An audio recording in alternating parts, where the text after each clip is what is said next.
Hey, everybody, welcome to another episode of the Second Mix podcast. Today we have guest Richard Friesen. He's the author of the book, A Private Conversation with Money.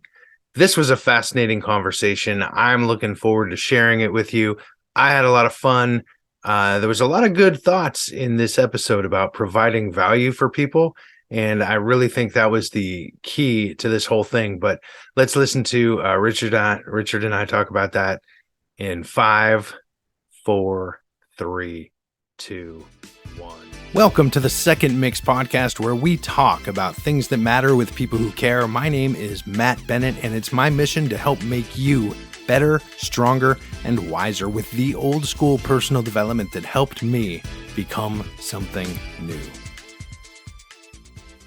Richard, if we were at a party and I just met you and I asked you, what do you do? What would you tell me? I work with people who want to expand their relationship with money, meaning, and success. So how do you, in general, work with people in coaching or groups? How do you do that? Oh, a number of ways. I have been a coach and a therapist for many years for people in the financial world, hedge fund managers, money market managers, active traders. And a few years ago, I saw some of the conflicts we have in our culture around money, meaning, and wealth. So I wrote a book. You can see it behind me, A Private Conversation with Money. And now I work with people who are conflicted and stressed around money in their financial world. Our culture is splitting in two parts around money and wealth. And so my invitation is to invite people to be in rapport with delivering value to others and how that translates into what I call certificates of appreciation. Okay. And what are certificates of appreciation? Let's say you deliver some value to me, and I take out of my billfold and I give you a certificate of appreciation for what you deliver. What that does is it totally reframes money from, the word money, you can almost taste the money is the root of all evil. Wealthy people have too much. They're taking it all. Unfairness, injustice, there's never enough. I've been cheated out of money. So we have those neurological connections in our brain around the language. So I relanguage it to say it's a certificate of appreciation. You sound like you generally deal with people in the finance world. And of course, you wrote a book about money. So obviously you kind of aim towards money. But I also saw a lot of personal development in your profile. And so you seem to connect the two, money and personal development. How do those two things work together? Well, money is a symptom of deeper issues. And just like a lot of other behaviors, addictions or greed or inability to establish relationships, if we look at those as symptoms, then we can look at the deeper issues. And in my current model is on the top, we have knowledge. What information do we have? We have skills. How do I take that information and turn it into value? We have beliefs about our world. What do I believe? What movies do I play in my head? And then deeper that, we have our identity. Who am I? Do I deserve to walk in this world? Am I a worthy person? And so if we look at money as a symptom, we can then go down to the deeper issues. And don't tell anybody, but it's really about personal transformation. Okay. So you say money is a symptom. Do you mean like the lack of money is a symptom, or money is a symptom? How we view money is a symptom. Okay. And that could be a lack. For example, there are people who, in fact, the character in my book wants to be a good person. He has a good heart. There's a lot of people who want to really have the world be a better place for everyone. And if they were to become wealthy, oh my God, they would be one of them. So, for example, that's one symptom of how we look at money, and it's detached from And let's say it's misapplied to us wanting to be really good people. Oh, I don't want to get wealthy because wealthy people get corrupted and they do bad things and all that kind of stuff. Wouldn't that just be an excuse for me not to try? Well, you're coming right back to your original question, which I think is a really important question, is money is a symptom. So I don't want to try. Well, oh my God, if I try, what if I fail? I'm not worthy of success. I mean, you wouldn't believe this, but professional money managers who I've coached, they hit a point where I'm not worthy of this, or I'm an imposter, or I'm not good enough. I don't deserve it. And the typical, what's called the equity curve, how much money we're doing as a trader or an investor, goes like this, and then kaboom, it drops off rapidly. And that point there is not their strategy. It's at a point where they don't deserve or they're conflicted. And then they create self-sabotage to take them down. It happens with entrepreneurs. I have a client who studied how to build a business, HVAC business in this case, and I want to sell it to a larger franchise. So I'm doing everything I can to build this business so that it's shaped exactly the way they want to buy it. Sure enough, he built it. It was shaped. In the negotiations, all of a sudden it occurred to him he was sabotaging them. So then we worked, what is going on around the sabotage? And it was, I don't deserve this. Kaboom. And then as soon as that came up, he said, right. Yes, I do deserve it. But there was that underlying subconscious message. Wow. So did you have any points in your life where you had limiting beliefs about money? Oh my gosh. It was April of 95. This tells you I'm a very mature person. I woke up in the middle of the night and there was this voice. And this voice said, Rich, you're only worth $200,000 a year. I woke up, looked around. Wife was sleeping beside me. Nobody else was in the room. So I got up, showered, dressed, drove across the Golden Gate Bridge to the Pacific Exchange, where I was a market maker. So some background. I went on my own after I left a large arbitrage firm. And the first year I was very careful. I made $125,000 in limited capital. The next year, 150, 175, 200, 200. In April of 95, something had changed. I was trading Micron, a stock, and it was just taking off. And there was just money pouring in. And in the middle of February, I was up 200,000, like it was my limit for the entire year. And then I just made a little, lost a little, made a little, lost a little. And we come to April where that voice said, Rich, you're only worth 200,000 a year. So I got the exchange so early that it was still closed. I sat on the concrete steps between the two massive pillars. And I thought about, what was that voice about? The doors open. I went to the empty floor. There was nobody there yet. And normally I stood in the back of the pit, very careful, taking a little bit of order here, a little bit there. But this time I looked at the best spot in the pit. It was right in the front between the two busiest brokers, right in front of the exchange staff, so you could hear their limit orders. And I went and I stood in that spot.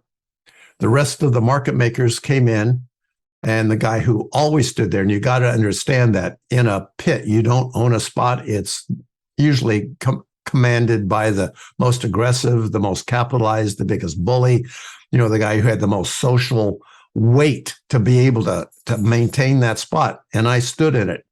The guy who always stood there looked at the clock, looked at me, the bell was about to go off, gave me this nudge. Okay, out of my spot.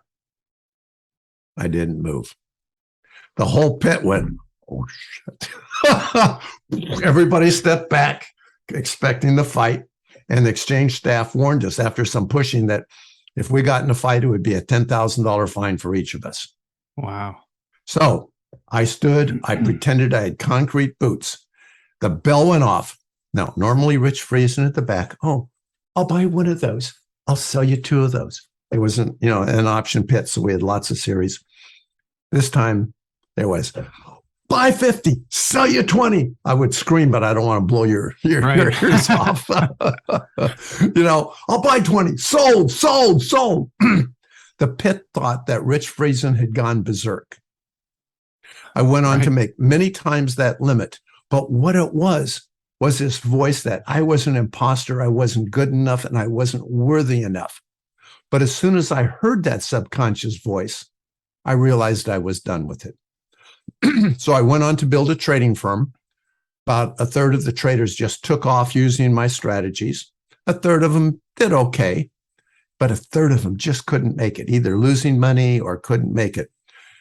And I thought, what if they have the same internal limitations? So I brought in a hypnotherapist and we worked on it.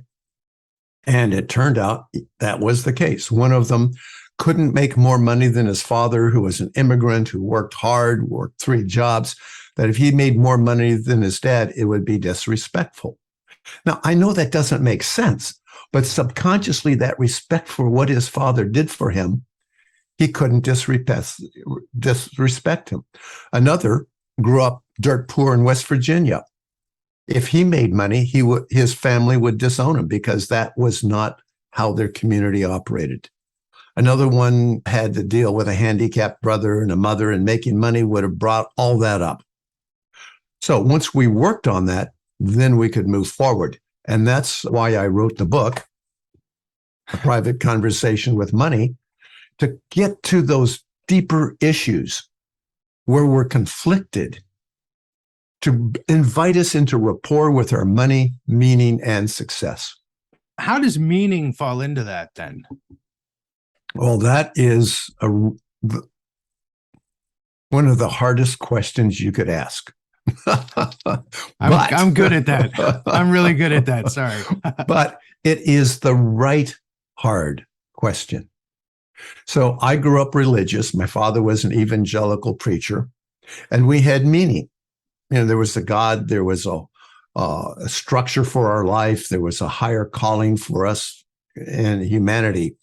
So, for those who have a religious belief, that meaning can be translated, in my terms, to delivering value to others. And delivering value, we receive certificates of appreciation. The more certificates we receive, the more value we've delivered. Now, for those of you who are outside of it, how do we create meaning in our lives? And for most of us, it has to do with relationships, connected, and family. So however you get to meaning, and by the way, if you don't get to meaning, life then can, it's like being just blown around by the wind. It's really difficult to have a path and feel the deepest satisfaction in life. Okay. So with these limiting beliefs that we have about money, how do you think that these are the same exact kind of limiting beliefs that we have about other areas in our life? Sure. Like we talked about initially, money is just a symptom, and it could very well be that it's the symptom of a deeper issue. And if we have a deeper issue, let's say it's the deepest issue of all, and that's worthiness. Am I worthy to walk on this earth with my head high, my shoulders back? Do I deserve to hold space on the earth like everyone else? And the answer is obviously, of course you do. But down deep, from childhood, at the deepest levels, we absorb a belief, or we take on a belief that I'm not worthy. So if we're not worthy, then it translates to money, it translates to family, it translates to spouses and relationships all over the place, to our job, our effort. It debilitates us at every level. And is there a way to seek out and recognize these limiting beliefs? I mean, you were fortunate to have that limiting belief called to you in a dream, in your sleep. you heard it, you recognized it, and then you were able to analyze it. I think it seems like when we're inside ourselves, we can't recognize that stuff. We need some kind of external. And for you, the external was brought out. How could I, let's say, seek out and destroy those those limiting beliefs that I have if I don't even know that they exist? Well, I think what you're bringing up is really an important part in that what happened to me that felt like accidentally, then how do we make it intentional? Yes. And the process that I'm currently using is what I call the golden keys. First, it's awareness. So we can demonstrate that right now. I'm going to take a trip through my body and just look at my physical awareness, and I invite you to do the same thing right now. My face, my throat's relaxed, shoulders are a little tense. I notice that. Breathing's a little shallow. See, legs are relaxed, a little cramp in my left foot. So the first step is just physical awareness. Now, emotional awareness. Oh, I'm excited. This is a great conversation. You are asking questions that really push me to the limit. I find that challenging, and I'm up for it, and I'm excited right now. What are the quality of my thoughts? I'm at ease. The thoughts are, I can handle this. So what I just did is I demonstrated the golden keys, awareness of, well, the first of the golden keys, which is awareness, my physiology, my emotions, my thoughts. The next step is acceptance. So my shoulders were tight. I don't say, Rich, loosen your shoulders. You idiot. What are you doing with tense shoulders? I say, okay, my shoulders are tense. If let's say I had a negative emotion, I was being self-critical. I would say, okay, that's interesting. I'm being self-critical right now. Fascinating. So awareness, acceptance. And then the last is, as we gain these skills, then we can say, I have agency. I am able to turn this awareness to a higher level. So now I can make a decision while being aware of all of this, but with agency rather than just being reactive. And the golden keys, are they written about in your book? Yes. Joe, the main character, is reactive. He's angry. He's upset. He's got beliefs about the world, about money that are a disservice for him and for the people and friends around him. So he gets a visit from money, and then they go through all the major precepts. And I think what you pointed out is important, not just the symptoms of money, but the underlying beliefs and identity that create these symptoms. And they go through it. And Joe just fights everything, every step of the way. And the reason for the fight in the struggle in the book is to allow the reader to experience the same resistance. Because if you just say, oh, this is what you should do, this is what's healthy, but you don't engage the person in that same struggle and resistance, I think that you just, it's over their head. Right. So, and this is, if I were to read the book, this is laid out. I could actually take precepts from the book. I know it sounds like obviously it's fictional, which I think that the story helps people remember things a lot better. Is that why you chose to write it that way? Or yeah, well, the book evolved over 4 years. Originally, it was like Platonic or Socratic dialogue, and it was in just like script form. And the criticisms, Scott Adams, the Dilbert creator, he said, So we went through several revisions and made it warmer, more story, so that people could really identify with the characters. There's a bit of romance in it. Money and Joe, the character Money and Joe, talk about the deepest issues and how to reframe them to invite yourself to rapport with money, meaning, and success. One of the things that I read in your bio was basically why self-help books don't work. Yes. So I'm fascinated about this now. Okay. So If I let me pulled ask up, you. Go ahead. Sorry. no, go ahead. I was just going to say, I wanted to ask you about that. Like, why don't self-help books work? Yeah, if I pulled up my green screen, you could see my library behind me. I've got, maybe 100 self-help books there. And if I look at them, I read them and I go, yeah, oh, that's great advice. Oh, yeah. But if I'm not taking that down to my deepest levels, my identity, my beliefs about the world, how they translate to my behaviors, and I try to change my behavioral issues without the deeper issues, it's more difficult. Like sometimes I'm just ready, like I say with that dream, and somebody on a self-help book just creates a path to more healthy living. I'll go, boom, I'm ready. But if on the deeper level, we have survival mechanisms that we've learned since childhood, and the survival mechanisms say, we can survive this belief system, but we don't know if we can survive that one. So then, of course, the self-help book becomes a platitude that we don't incorporate. How would you get into that deeper belief system?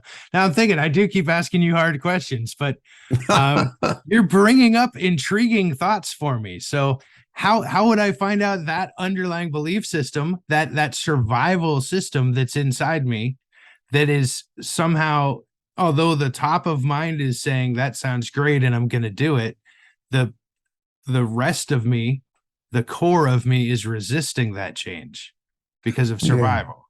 Yeah. Well, the first, again, we go back to awareness. And like, for example, I'll have a potential client call me. And in the first 30 minutes, we usually get down to that level. And how I do it is I watch it's a Zoom meeting. So I watch their face. And when they say something or we get to a certain area, I can just see a breathing change or facial structure change. And I'll say, what? I want you to exaggerate that. Do what? Yeah, exaggerate your face. Huh? Well, I noticed that the brow was wrinkled and your jaw got tight when you said that. Oh, okay, wrinkled, tight. Okay. What is a voice that says that? What voice is coming up?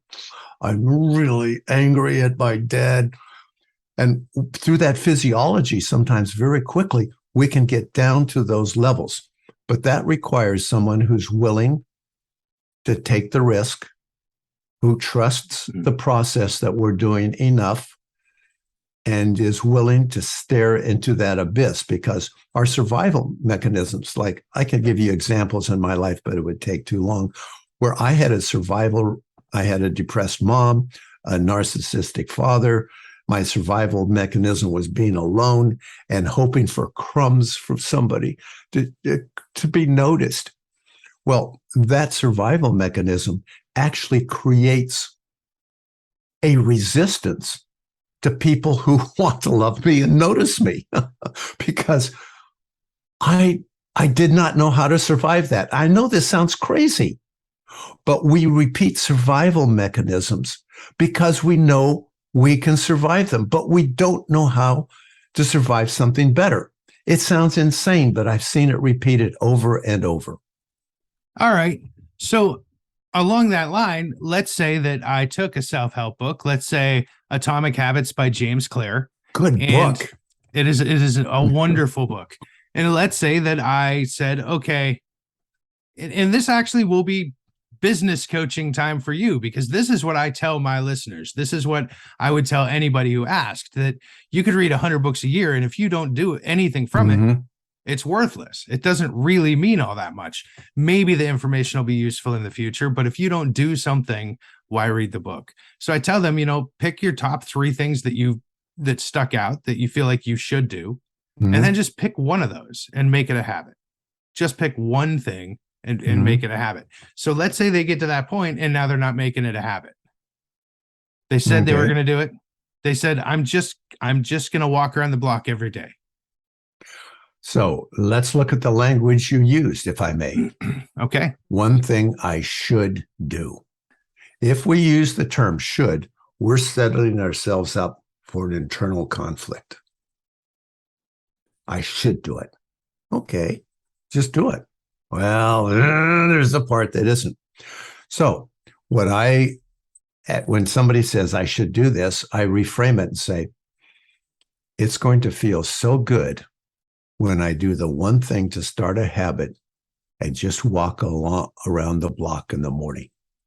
So it's an invitation to step into something that feels better.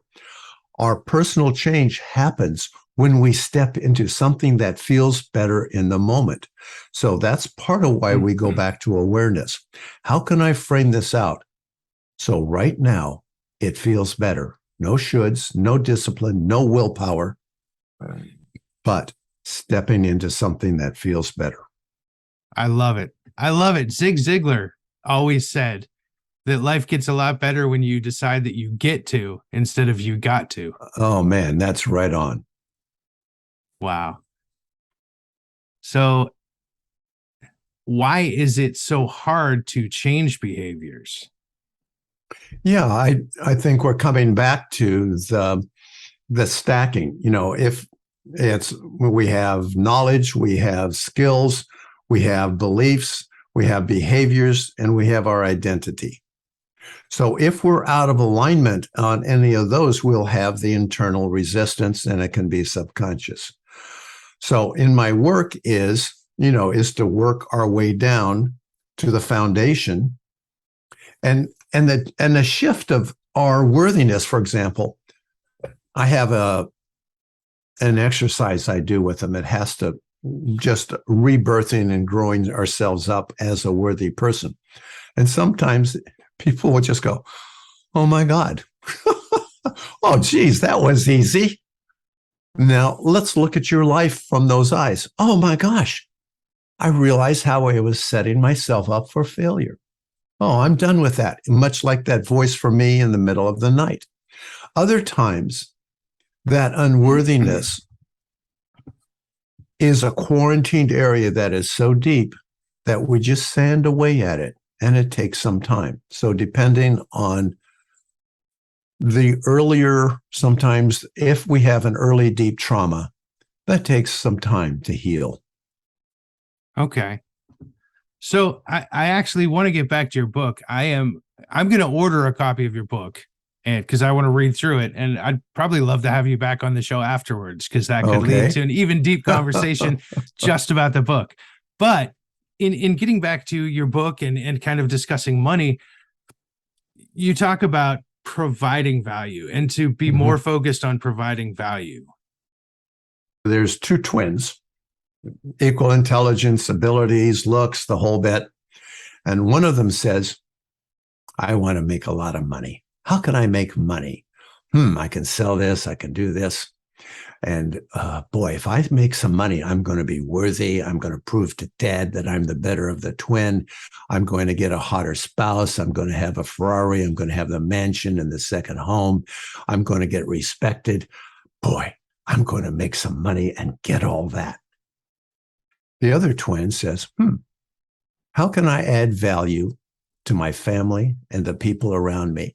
How can I leverage my skills and my ability to add the most value to the most people in the world? Now, they can both make money. They can both get rich. But if we're trying to fill a hole in our heart, something we're missing with money, it's a never-ending treadmill. If, on the other hand, we are complete as human beings and looking for creative ways to deliver more value, and the more value we deliver, the more certificates of appreciation we can collect. Now, here's the really scary thing for a lot of the people I talk to. Are you ready for something that's scary? I am. The more certificates of appreciation you collect honestly, the more value you have delivered to the world. That flies in the face of the one pie model. There's only so much money and it's not theirs, and they have more than their fair share. If we're delivering value, there is no limit to them. I mean, imagine if everyone in the world woke up tomorrow and said, given my abilities, how can I deliver more value? What skills do I need to deliver more value? What if everybody woke up with that? Do you know how much value we would just explode in the world? It would be amazing. How do we then make sure that we're delivering value? I guess that's my first of a two-part question. Okay. So value is determined. If I want to deliver value to you, I can say, Matt, I know exactly what you need. I know exactly what you should do. And here's what you're going to buy to get there. That's me determining value for you. If, on the other hand, I talk to you and say, Matt, what do you need? What do you want? What are your desires? Is there anything that I can do to fill those, to deliver value to you? So value is determined in my model by the receiver. In other words, you determine value for yourself. It's my job to either say, can't deliver value to you, or can I deliver value on your terms? Okay. So if I were looking for making a better living than I am right now, I don't want to say seeking more money, right? But if I were looking for a better living, I mean, I could just call everybody up in my network and say, hey, these are my skills. How can I help you? How can these help you? And just lay that out to everybody and see what happens. That is really interesting. I had never thought of it like that before. So you're taking the model that we're talking about here, and you're saying, how can I put it into action? Yes. I love it. That's but then I guess the second part of the question is, how do I know how much my value is worth? What should I ask for?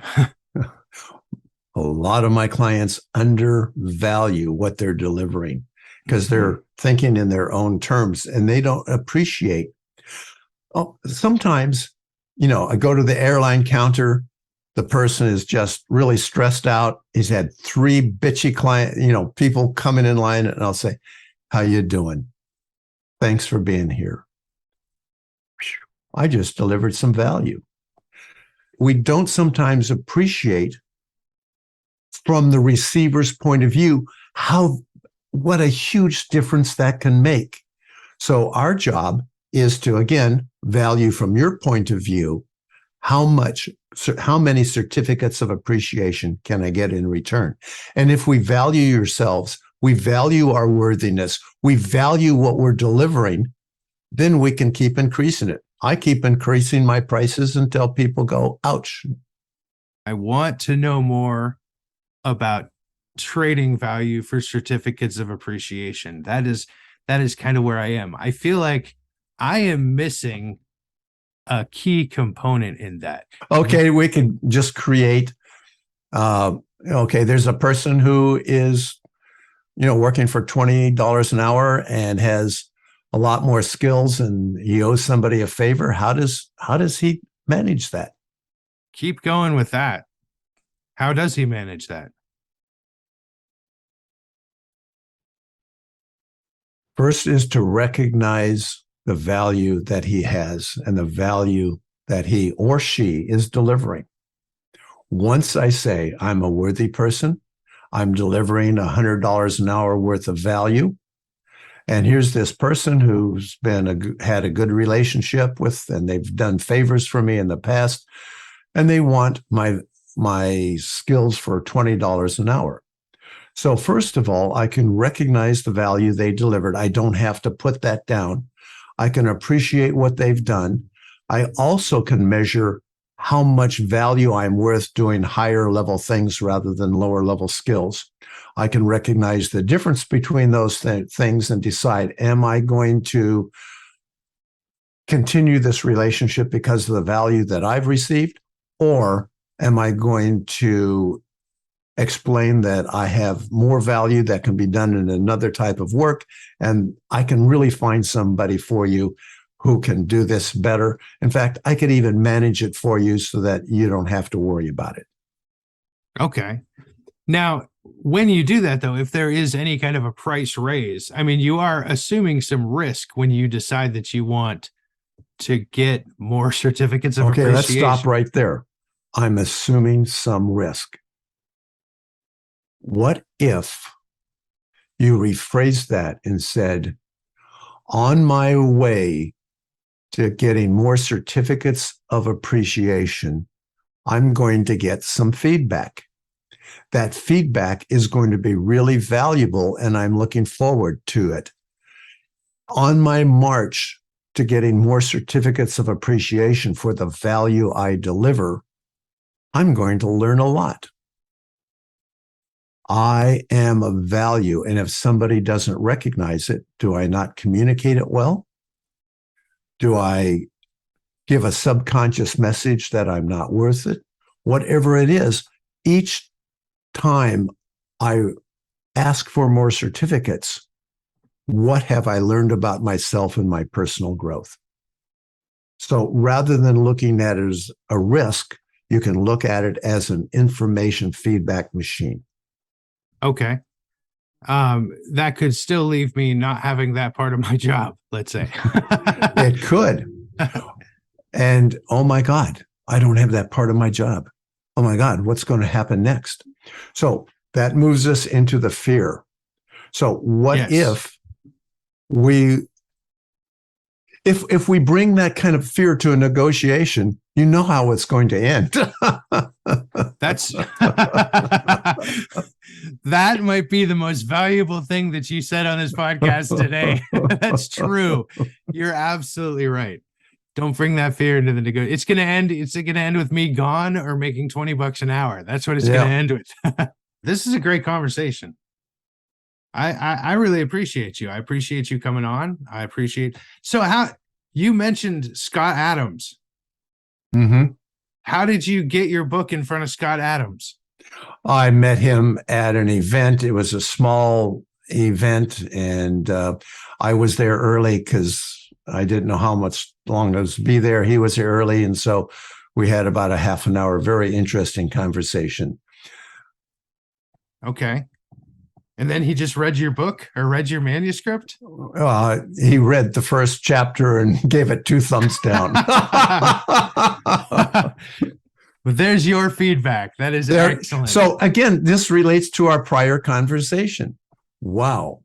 Did I go, oh my God, this book is not going to make it? Or did I say, what did he say? How can I improve it? So it was, 4 years later, major revisions. I had, since I have a large email list, I had everybody read it, comment on it. I had a Google Doc so people could, strike out and comment and write things on it. Oh my gosh, the improvements that were made, because value, again, as we talked about earlier, is in the eyes and ears and the experience of the receiver. So Rich Friesen has a message. He's going to megaphone it out. Wow. But if, on the other hand, the people who are receiving the message can help me shape it so they can hear it. So that's where, again, it's feedback, and it's wonderful. Right. So one of the things that I notice about, and I've been thinking about it with value and certificates of appreciation, is that kind of thinking could help bridge that divide that we have in the nation. Mm-hmm. Well, you're now talking about a deep cultural divide whereby it can be divided into outcome and process. It can be divided into external events create meaning, or I have agency to create meaning. So if we look at external events come packaged with a meaning, then I need to change the external events to feel okay. If we look through the lens of process and outcome, we can say, oh, the outcome isn't fair, it isn't just, or we can look at it as a process. What can we do in our own processes to change the outcomes that we want? So if we focus on process, then all of a sudden we're looking at better education, we're looking at parenting, we're looking at how we teach our kids, or the values, and all of that. So how do we create process that improves everybody's outcome? If we're just looking at outcome, then we can go into social justice and say, oh my God, things aren't fair, and we got to change the world in order to make things fair. We're looking at outcome versus process. This is fascinating to me. I don't usually discuss money on this podcast. I mean, we're usually talking about precepts of social or personal development, and I can, pick one and I can dig into it. And you have such a broad range that it's like, oh my gosh, what question do I ask you next? And I'm enjoying this. It's one of the reasons, though, that I definitely want to read your book and get you back onto the show. But before we end this podcast, there's a question that I like to ask all of my guests. If you had 43 seconds and you had the entire world on the line for 43 seconds, what would you tell them? Ask yourself, how can I deliver more value to my family, my community, my employer, my employee, to my clients and customers? What skills do I have? What skills do I expand? How can I continually reinvent myself to be of service? How do I turn the value I deliver into certificates of appreciation? Wow. I love it. That's really good. Well, thank you so much for being on this show. I really appreciate having you here. I appreciate the challenging questions. We didn't skimp. We went right to the core of things, and you asked the hardest questions, but the right hard questions. So my appreciations. Well, I hope that helped you bring value to my audience and yours as well. Thanks for listening to the Second Mix podcast. Please subscribe, leave a review where you can, and visit secondmix.net for more content like this. If you want to get in touch with me, you can email me at matt@secondmix.net or go to the website and leave me a voicemail. Make it an amazing week, and I'll see you soon.